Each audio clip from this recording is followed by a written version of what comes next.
environment in any locale in any part of the world is a reflection of the people who live there. Change the people through education, for example, and the environment will change to reflect the slightest nuance of difference. Now, for the purpose of this message, I want you to consider your own environment from your earliest memories right up to the present time. By environment, I mean the houses you lived in as a child, the neighborhoods, the family itself. What had been the educational backgrounds of your parents and your neighbors? And how about your environment today? Would you say your environment reflects lower, middle, upper middle, or high-income people? And ask yourself if the environment in which you now live is the environment you will find to be satisfactory for the remainder of your life. You see, environment is a two-edged kind of thing.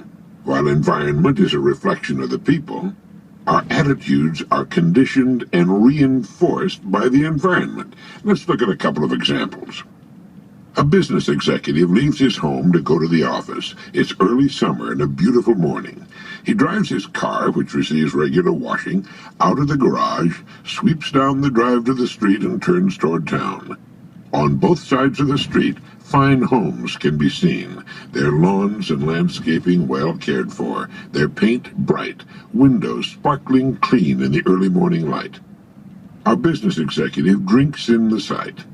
Beautiful, he says to himself. What a lovely morning. All is well. His world is in order. His fine car makes hardly a sound as it moves along the clean, orderly street. The neighborhood reflects this executive, and the people in his same income education group who own the homes up and down the street. It was as natural for our business executive and his wife to choose the home in which they live and pay the price for it as it is for any family anywhere. They think and live in those terms.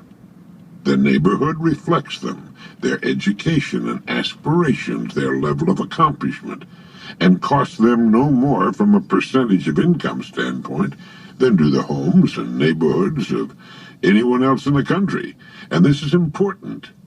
Once acquired, that home and neighborhood and society represent constant reinforcement of themselves, the way they think and behave, and their expectations of continued accomplishment. They may move further upward or sideways, but the chance of their moving backwards, or let's say downwards, are so small as to be negligible. Put as simply as possible, they are where they think they ought to be. His and her work represent the work they think they should be doing, and they do it well. At work, this executive's office is once again a reflection of him and what he does, as is his work, as are the people with whom he communicates during the day and joins for lunch. And when our executive drives home in the early evening, he is bathed once more in the ambiance of his place in the scheme of things. His world is a mirror of his thoughts. He is what he thinks about. In The Strangest Secret, the message I wrote and recorded nearly 30 years ago, I pointed out that as a young boy of 12, I began looking for the so-called secret that successful people had and that unsuccessful people did not have. After asking dozens of grown-ups a few questions, I realized I was working in the wrong neighborhood. I was also living in the wrong neighborhood. If they knew the secret, I realized, they wouldn't be available for my questions. Instead, they'd be busy being successful. They certainly wouldn't be living in my part of town. So, with a newly issued library card in hand, I began haunting the Long Beach Public Library. I remember standing and looking at the woman seated at the desk.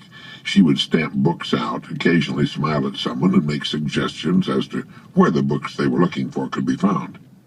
Well, I wanted to just walk up to her and ask, "Would you please tell me where I can find the book with the secret of success?" But it was clear to me that she wouldn't know that. So I started reading those books that seemed to be likely candidates. Soon I found myself sidetracked into